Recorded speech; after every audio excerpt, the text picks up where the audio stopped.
Since the involvement of NASCAR superstars Dale Earnhardt Jr., Kevin Harvick, Jeff Burton, and Justin Marks, the notoriety of the Cars Tour and its competitors has skyrocketed. The racing speaks for itself because it's true, grassroots, hard-nosed late model racing at its best. And we're here to bring that action to light. This is On Tour. Welcome to On Tour. My name is Buddy Pulley, joined of course by my co-host, lead Cars Tour reporter for FreshStretch.com, Chase Folsom, or as we know him on this channel as Chuck. Chuck, we just got back from North Wilkesboro. Man, it's always a good vibe up there in Wilkes County. Wilkes by God County, as they call it, as the locals call it there. What a weekend for the Cars Tour, man. A couple months late, but not a dollar short. Yeah, in May, I didn't know if we would ever run this race, but we finally did it. I love North Wilkesboro so much. Hickory's closer to me. Yeah. But there is something about North Wilkesboro that will always feel like home. As a kid, you told me to tell this story this week. So as a kid, my dad and I would always go up that way to some hunting land that we hunted on. And we would always pass the racetrack. And I remember the first time we passed it, my dad pointed out, I was probably 5 or 6 years old. Dad pointed out and he was like, "Hey, look, there's a racetrack up on the hill. It's in the Days of Thunder movie." Mm-hmm. I was like, "Whoa, that's so cool. When do they race there?" And he said, "They don't anymore." And I was like, "Well, I didn't understand." I was like, "Why?" He said, "Well, it's a long story, but they probably won't ever race there again." Well, fast forward and the revival happened. And my dad he's been a longtime Junior fan. Mm-hmm. So he loved him some Dale Jr. So we went to the revival race. Junior runs third, and that was probably the best night I've ever had at a racetrack with my dad and brother. Yeah. And I drive. It's the only track that I go to that I do not have to get on an interstate to get to. Drive right through town, Man. through Statesville, right up 115, and I'm there. And it's Iredell County and Wilkes County are basically one and the same. And it'll always feel like home. There's some special vibes, like you said, when you walk in that place, especially with the Cars Tour. There's almost like this magic to it, know, with that series, especially because without the Cars Tour, we wouldn't have Wilkesboro at all. So Exactly. I mean, yeah, I was also at that revival race back in 2022, and I still think back at that night as just one of the coolest things I've ever experienced as a race fan. It was, I think I said that night, I was like, Cup will be back here. There's no shot it doesn't happen. You felt it in the air that night, and you still feel it in the air at Wilkesboro. And if you don't, you will, because Otis will be walking around getting you hyped up for the race. If you don't know who we're talking about, go look up Otis. He's the the unofficial mayor of Wilkes County. And I think you'll know him if you see him for sure. Him and that frog tie, man. Him and that frog tie. Yeah. That is something unique. But yeah, like you walk in, especially when you walk in the back gate, you walk in and you look to your left and there's the foothills in North Carolina. There was clouds rolling over the mountains because there was some rain that passed through. You look straight ahead of you, you got the scoring tower, you have the grandstands that, although they've gotten a revamp and some new colors, they still kind of look the same as they always have. And when you look off to your right over turn 3, it's the same thing, just the mountains. It's so beautiful up there. There's nothing really like it. It's damn near perfect. Just the way they renovated it, how they kept a lot of the patina on there, but modernized it. It's one of the most perfect racetracks you can go to. What a race we saw. It was the first time the Cars Tour took to the repave in race action. Obviously, they did some practicing and qualifying there. Let's take a look at the results from the Window World 125 at North Wilkesboro Speedway. Taking a look at the results from the Window World 125 at North Wilkesboro Speedway, it was Truck Series competitor Corey Hiem taking home the victory. Minnie Tyrell finished second. The 2022 Wilkesboro winner Carson Quapple finished third. Butterbean, who won this race last year, comes across the line in fourth. Gio Ruggiero finishes fifth. Mason Diaz finishes 6th. Ronnie Bassett Jr., the winner last week, he finishes 7th. Ryan Millington in 8th. Brent Cruz finishes 9th over car owner Kevin Harvick, who rounds out your top 10. It was Landon Pimbleton finishing 11th. Landon Huffman, the trash panda himself, finishes 12th. A pair of Connors, 13th and 14th, Connor Jones and Connor Mosack. Chase Burrow finishes 15th. Daniel Wilk comes home in 16th. The points leader, Connor Hall, rebounds from being involved in the lap 8 crash to finish 17th. Brandon Pierce, a late race spin, but comes home 18th. Tristan McKee, the pro late model winner at Wilkesboro, comes home 19th in the late model stock event. And Truck Series winner Tate Fogelman rounds out your top 20. Lane Riggs finishes 21st. Xfinity star Brandon Jones finishes 22nd. Buddy Isles Jr. in 23rd. Kaden Honeycutt, involved in that lap 8 crash as well, finishes 24th. Sammy Smith, the sun drop machine, unfortunately was a crushed sun drop can at the end of it. He finishes 25th. Connor Zilich finishes 26th. Jacob Hebner in the 27th position. Cade Brown 28th. Cameron Bolin 29th. And hometown boy Dylan Wilson rounds out your top 30. Justin Hicks in 31st, Tyler Gregory in 32nd, and after the disqualification all the way from the top of the board to the bottom, it's Treyton Lapcevich finishing 33rd. So as you heard there, rookie Treyton Lapcevich, who's had a fantastic season all year long, crossed the line first, but didn't get the victory, and it would eventually hand the win over to Corey Hiem, which we just found out earlier today. Chuck, let's talk about the race before we get into the finish of it, or I guess the days leading after the finish. What did you think about the racing at Wilkesboro? It was fast, very fast. Oh, real quick Yeah. before I start, I want to give a shout out to this awesome hat I got at Wilkesboro. Victory Lane hat from the Pro Late Model race, the Reverend 100. It's really cool, and Buddy's mad that I have it. Yes, very jealous of that. Anyway, yeah, super fast racetrack. And I think we kind of knew that. The way that these cars are built, and actually the pros were faster than the late model stock cars, which we also knew that was going to be a thing leading in. But the way these cars drive, they're very lightweight compared to a truck or a cup car. And especially compared to a cup car, they drive way different and more like a natural stock car, I guess is how I'm going to put it. So they carry so much momentum around there. And it was hard to pass. Yes. I'm not going to say it was a bad thing that it was hard to pass. It was close. I'm on the fence about it, but I think there is an aspect of short track racing that it doesn't necessarily need to be easy to pass. No. And it's like, to a lesser degree, Dominion is that way.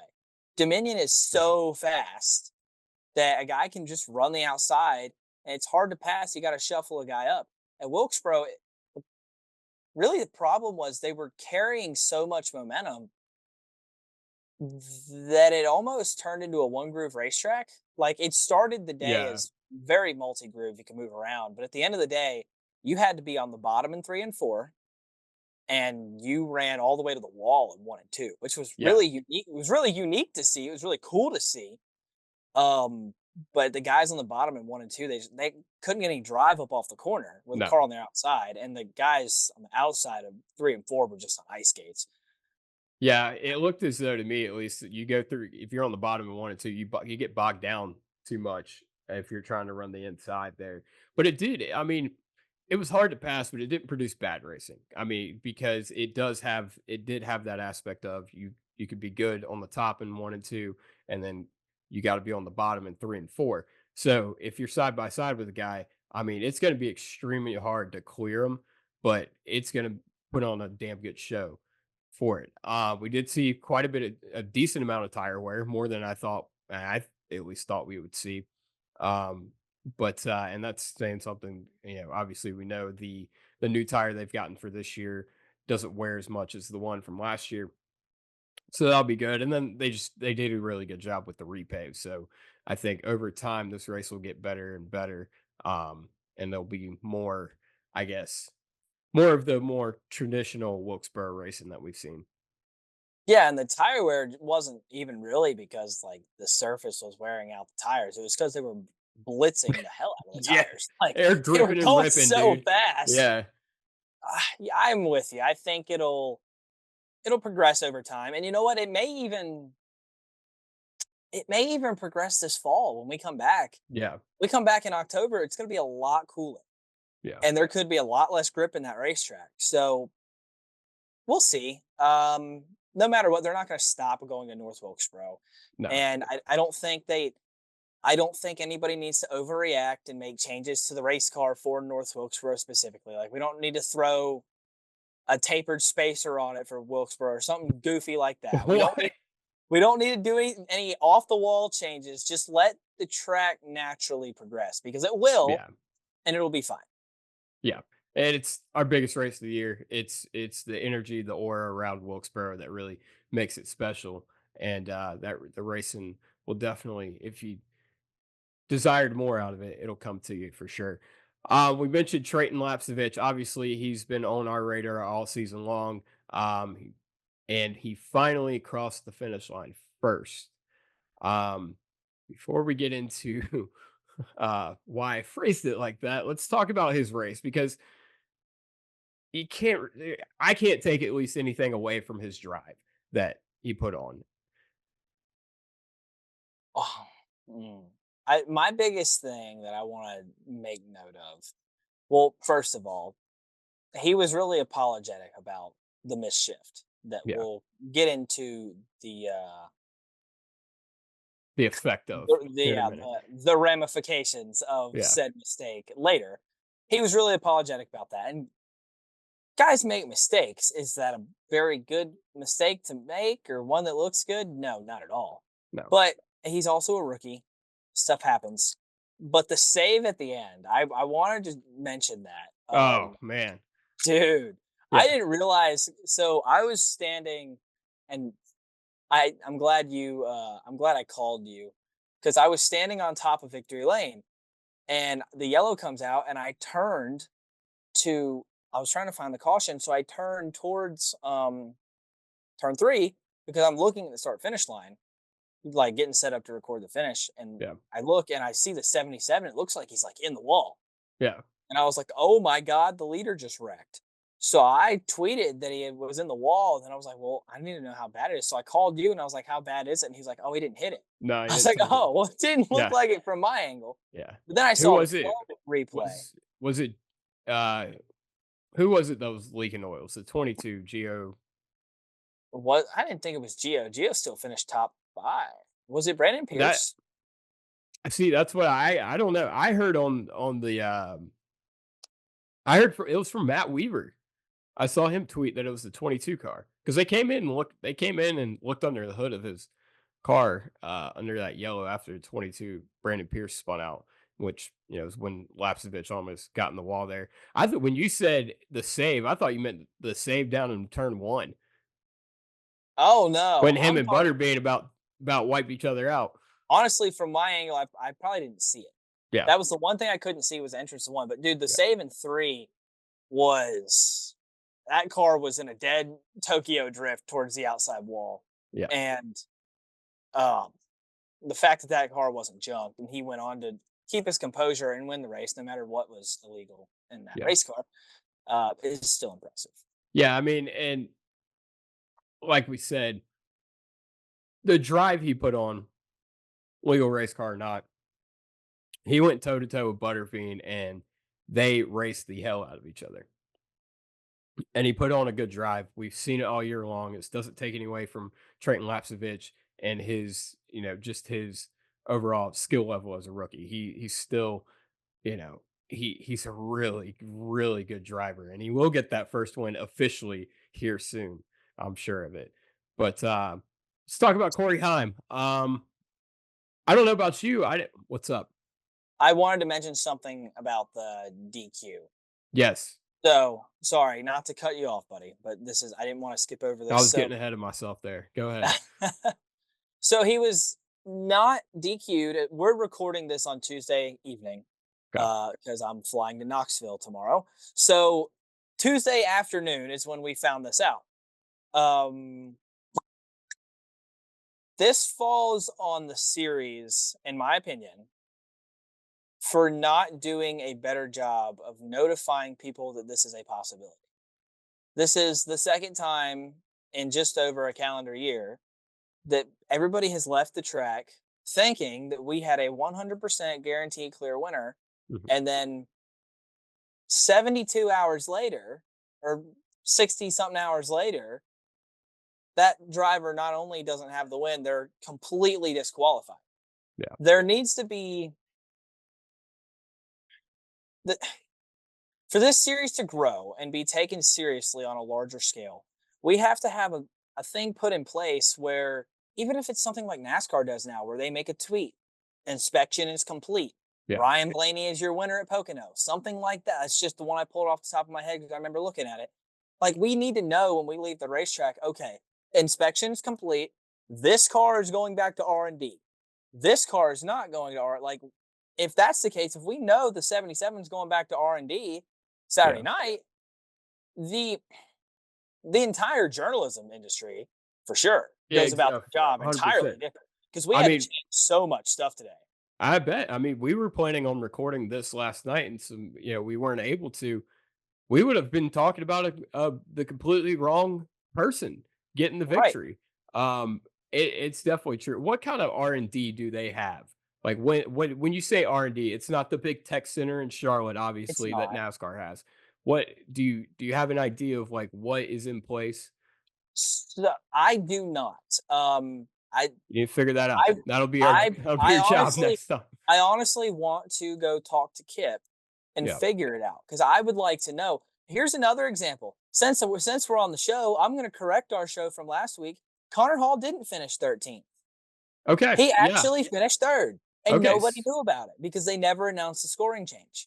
Yeah, someone I actually talked to someone at Wilkesboro and I mentioned something about him finishing 13th. They're like, "No, he didn't. He finished third." I'm like, "No, he got, they put him back." And they're like, "Yeah, they reversed it." And I was like, I don't know about Yeah, that, but that's they good." reversed Yeah. it like sometime Tuesday, Wednesday, and they Yeah. never really told anybody. So there has to be better. Like I said, for this to grow, we got to have a better way of informing the fans of what in the world's going on, Yes. so that we're not scrambling on a Tuesday afternoon when suddenly the winner is DQ'd when we didn't even know that was a possibility. Yeah. That's all I'm asking. And the other instance I'm talking about is Lane Riggs at Caraway last year. Same deal. And really, Carson Quapple in the South Boston 200, which this is a NASCAR event. Same thing happened with his, I believe it was right rear shock last year. He won the 200, and then we found out Wednesday, I think it was, that he was DQ'd and Bobby Mack won. Yeah. So there has to be something better put in place. Yeah, for sure. Absolutely. That'll be something that you need to talk to Kevin Harvick about next year when he runs. We'll talk about that here in a minute. But like you said, the ramifications of all of this is Corey Heim won the race.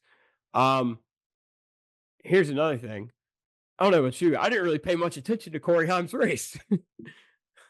I did actually. I did. Okay, good. Um, it was it was really Corey Heim, honestly. Yeah. Very Corey Heim esque. And if you watched him long enough, there's very few guys that have you could tell if you watched him long enough that he was probably at this point in time the most talented race car driver in the field Yeah. because I he was able to make moves that nobody else could do. I will say I did take note because he did start deep in the field of how quickly he moved through the field. I did take note of that. And that was very and what you're saying right now is very apparent. He was And very he did the quick. same thing in the pro race too because he raced in that too. Exactly. Give him Yeah. two more laps and he wins that race. Exactly. And it's too it can't be stated enough even though he, only got to second, he only crossed the line second in what both races. Um it was like we said a minute ago, it was so hard to pass. And getting through the field was no easy task by it. So, I mean, for him to get all the way up to, crossing the line in second and ultimately being declared the winner, it's it's pretty. I mean, Corey Haim's one of the most talented drivers just in the stock car racing world right now. Probably should be going in a cup right next year, and it doesn't sound like he is. Um, and yeah, I mean, here he is. He finished obviously he's no stranger to the car store, finished third in points in 2020. Yeah. And then It's a nice rebound for him after his last Cars Tour start where Yeah. he ended up He was, upside down at Caraway, so but about that same race at Caraway, I know the end of that race got a little overwhelming, I guess you could say, for William Byron. He's not a guy yeah, that's normally in that position. But on those long green flag runs, when you watch the moves, as talented as this card store field is, and they're all so talented, and a lot of them have a lot of opportunities ahead of them. At the end of the day, guys are in Cup for a reason. yeah, And you watch the things that William Byron did, and you could tell he was the most talented race car driver in the field. And Corey Heim, a guy that should be in a cup ride next year, he did the same things. He was making moves that nobody else really dared to do. And I mean, for people that don't know, Corey Heim's no stranger to these race cars. He drove for, I'm almost positive it was for Lee Pulliam. In 2020, ran the full season, his only full season in the Cars Tour, won a race, was 5 points away from the championship. So he's not a stranger to these race cars. And well, I know I've said it 3 times. He was making, especially out of two, he had a way of diamonding yeah. off the exit of two and getting underneath guys that I didn't see anybody else do. And it shouldn't go unsaid, he won the Wilkesboro truck race earlier this year too.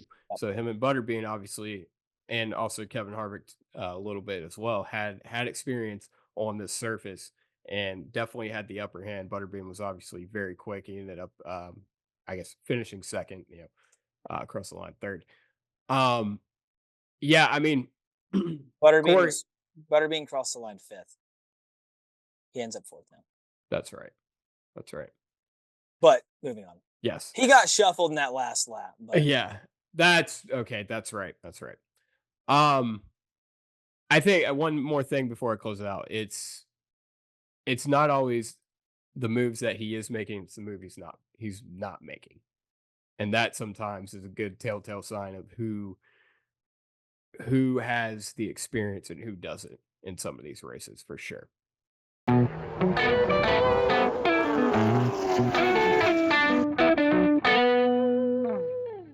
So we did talk to Corey Heim. Obviously, it was when he thought he finished second, but nevertheless, we did get a word with the winner of the Window World 125.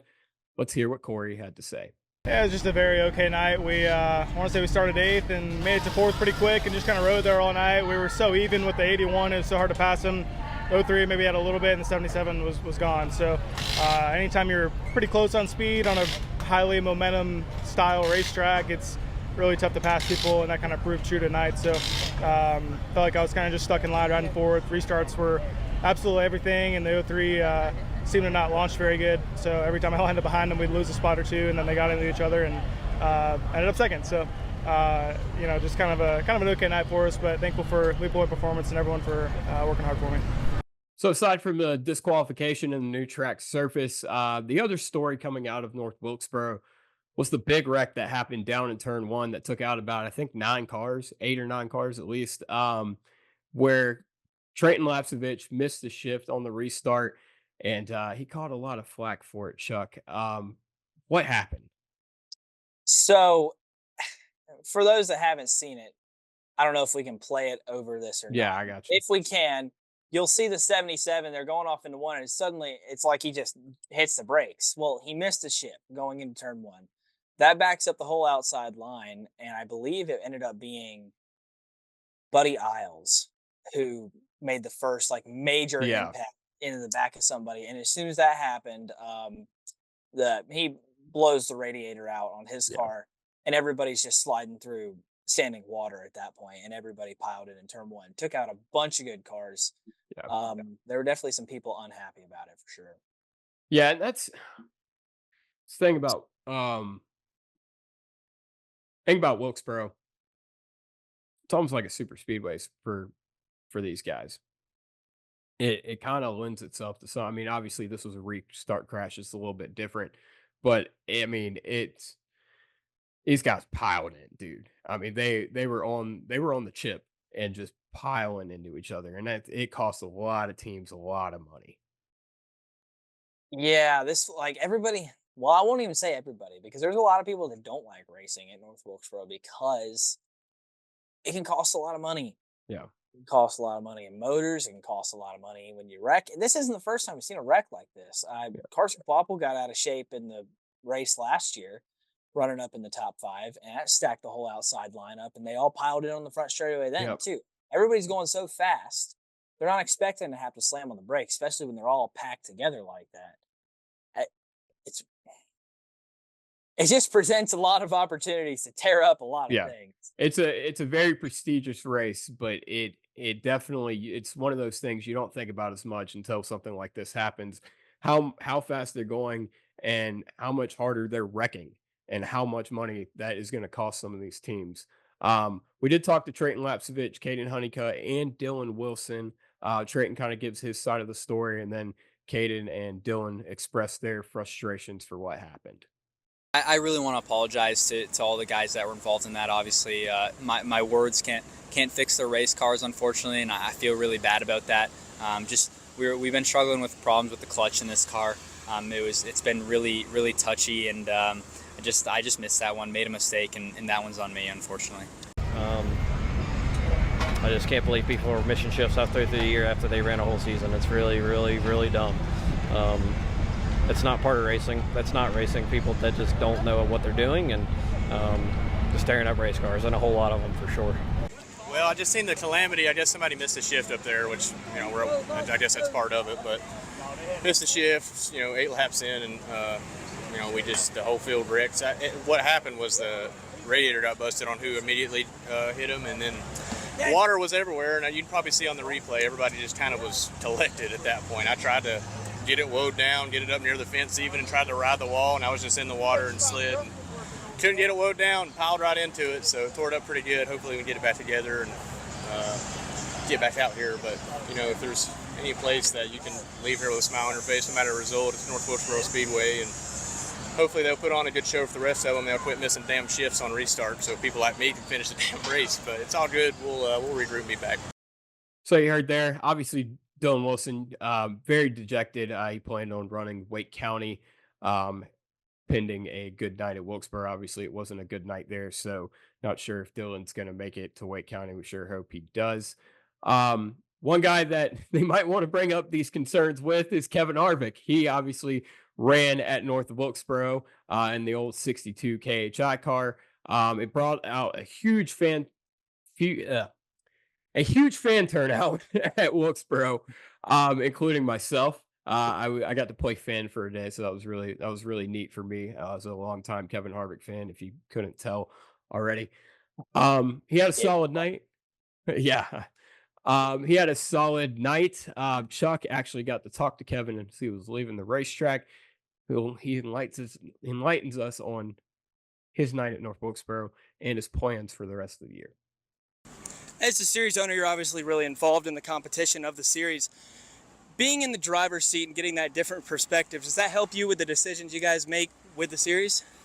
Yeah, I think, for me, it's been a big help to just be able to understand what the other teams are going through from an ownership standpoint and everything that's going on. So it definitely gives you a good perspective.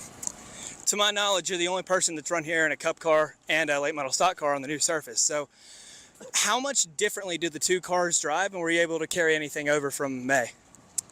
I don't think so. These cars are quite a bit slower, so you just got to carry a lot more corner speed with these cars. But the track's going to get racier every year. They did a good job repaving it, so it'll be fun as it ages a little bit. Last question, when might we see you again in the car store? Not this year. Thank you. So Chuck, I'm sad to hear Kevin's not racing anymore this year. Well, he's not racing anymore this year in the car store. That's okay. That's technicality, yeah. First of all, it was really solid night for Kevin. He ran top 10 a good portion of the race, which is largely helped by the cars that wrecked, but still. And he was running up there, and obviously I'm a little biased, but let's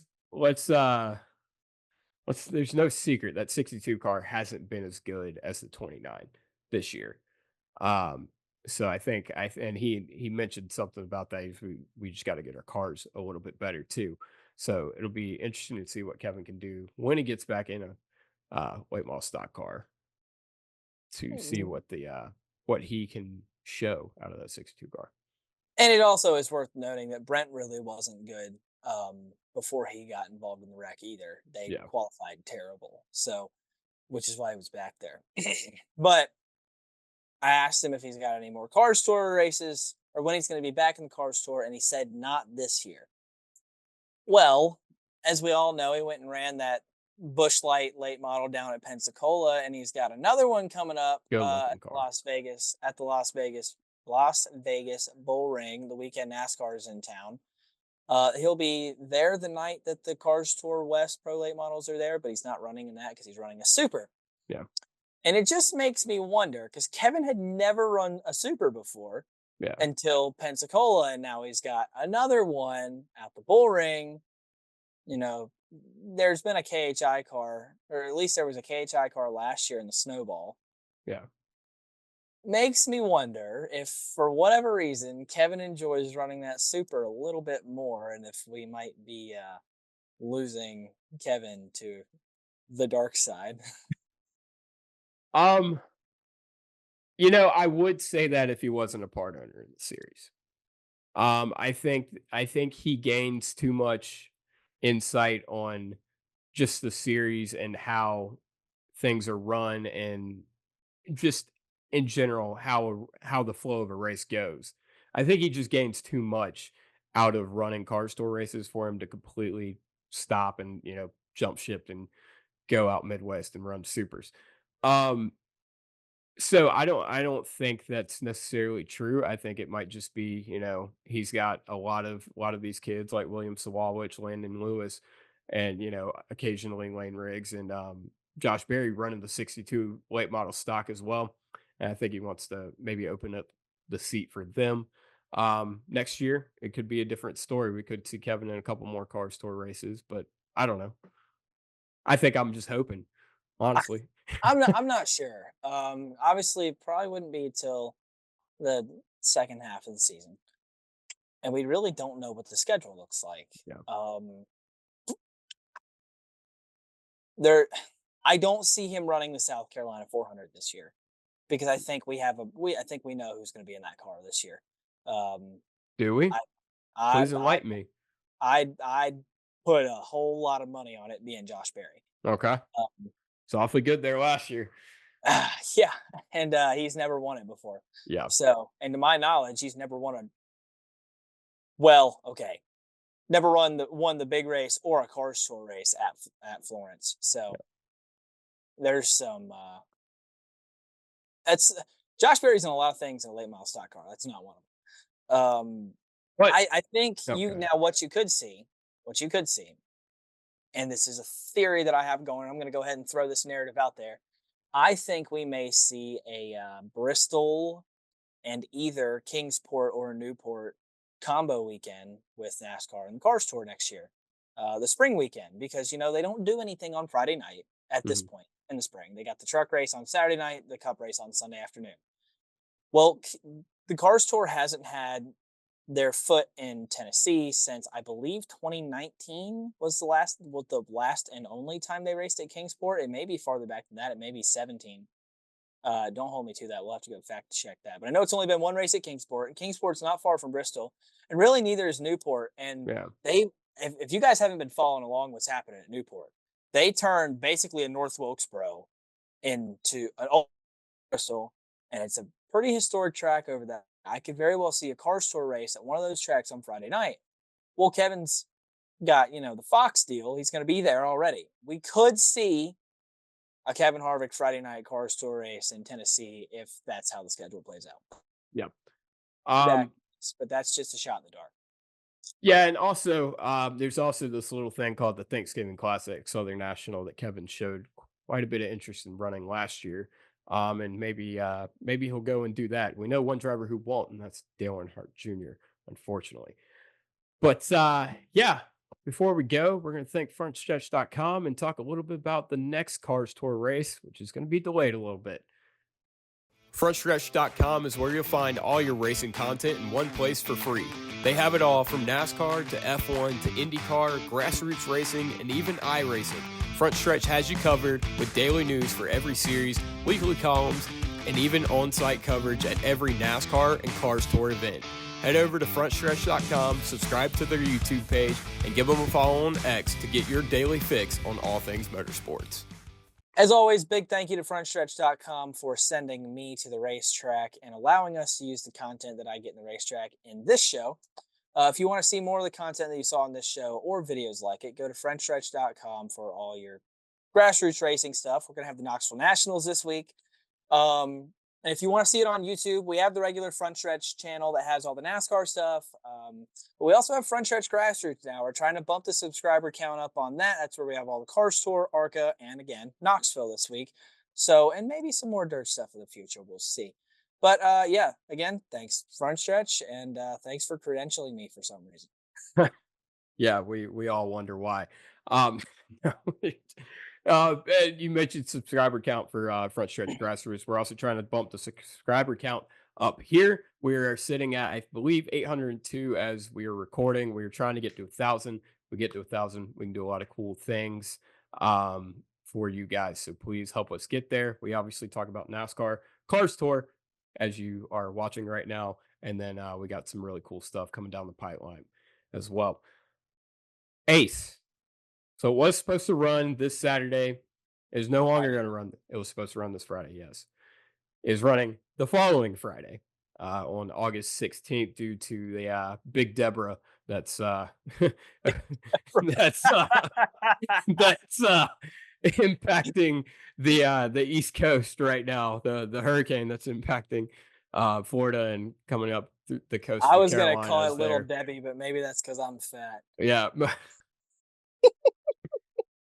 I might be. It's yeah, so Ace, we got a couple weeks to prepare. What should we expect from old Ace Speedway? Should we expect another Carson Quapple butt whooping?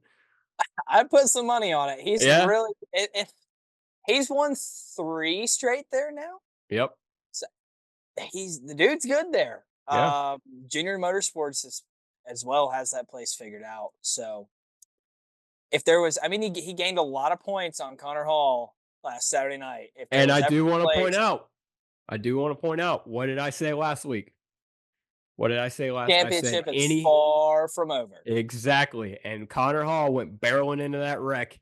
And they did a great job getting that car back out there. He ended up having an okay finish, at least a better finish than he would have had he been taken out in that wreck. But like I said, man, I may be an idiot, but I'm not stupid. If there was, well, that's debatable. If there was ever a night that Carson Quapple could get back in this championship fight, it's at Ace. Yeah. So, and shout out to the Car Store. I'll give him credit for this. Being on top of the weather again, giving people plenty of heads up as to what they need to change their plans to and when the race is going to be again. So they've done that a couple times this year, and I appreciate it as someone who also deals with NASCAR waiting until 20 minutes after race time to say, hey, it's raining. Yeah. So. Oh, you're not. You're. Yeah. Yeah. Just Ace. I'm a little upset about that. I'm still not going to get to be there, which sucks. But hell, they're bumping it back a week. I might make the trek. We'll see. Chuck, what's your question of the week? So this is a question. We talked about it on Saturday, actually. Okay. But I think it just gets a little bit more interesting with the teaser that Junior Motorsports put out today. Okay. If you haven't seen it, well, they already announced it by the time you're watching it, so you already know that I am almost positive Connor Zilich is going to a Junior Motorsports car next year, which we had all thought was Carson Quapple's ride next year. We did. So that leaves the question. Who will drive the Junior Motorsports number 8 late model next year?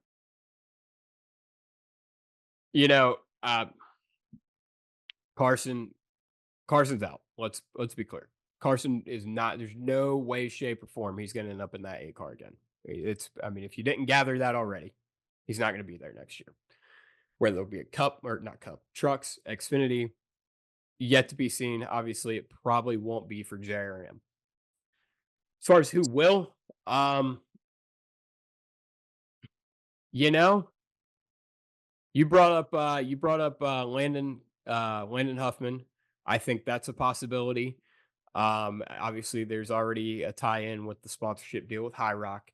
Um, I don't think it's never been a guy who necessarily has to bring money. So you maybe could look at a guy like Mason Diaz. Um, Because let's but be clear, Junior can get any sponsorship he wants on that car. exactly, Johnny Morris is pretty committed to that late model program. Um, yeah, I think it'd be obviously Mason ran or filled in for Carson when Carson went and ran. Was it Dover or Martinsville that? Martinsville. Yeah. And then obviously there's the tie-in with Landon, and Landon's been hard on his luck lately, so maybe Junior will pick him up there. I think it'll probably be one of those two guys. If I'm no expert, but that's just my opinion. The other two names I will throw in the hat are, and this one, what I thought was the favorite, now maybe a long shot. We will see how his next two ARCA starts go, but Corey Day. Yeah. We all know at this point he's on a Hendrick development deal. If Rick says Dale, put him in the car, Dale's probably going to put him in the car. Yeah. But that's up to Rick. And then there's Kaden Quapple, Carson's little brother. He is old. He's far past the age to run late model stocks. We think Carson's moving up. There's already the tie-in with the Quapple family and the Millers. Yeah. So there's, I could see a world where Caden's in that car next year. It makes a lot of sense, too. Junior sings the praises of the Quapple family and how hard they work and everything they do. So I think that's also probably one of the top candidates as well. That's we'll be keeping up with Cars Tour silly season all throughout the rest of this year for sure. Chuck, you got anything else before we go? If you've never been to a car store race at Wilkesboro, come back to watch us crown a champion on October 19th. You're damn right. And if you've never been to a car store race in general or a late model race, please go do it. Support your local short tracks. Enjoy some pure sound. We'll see y'all after Ace.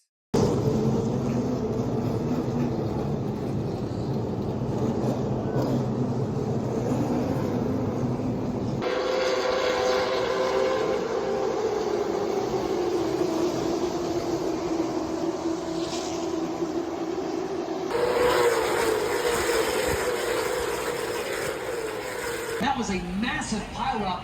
Again, all precipitated, Steve, when it appeared Treyton Lapcevich did not go on the initial start. Yeah, I'll tell you what, they have gotten really wadded up down there. And you have Parts has the best parts for your next repair. If your battery's weak or dead, or you need something else, trust the power, performance, and reliability of their Superstart batteries, available exclusively at O'Reilly Auto Parts.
he is. He's going to get the checkered flag. North Wilkesboro, we have a winner. We have a winner here tonight.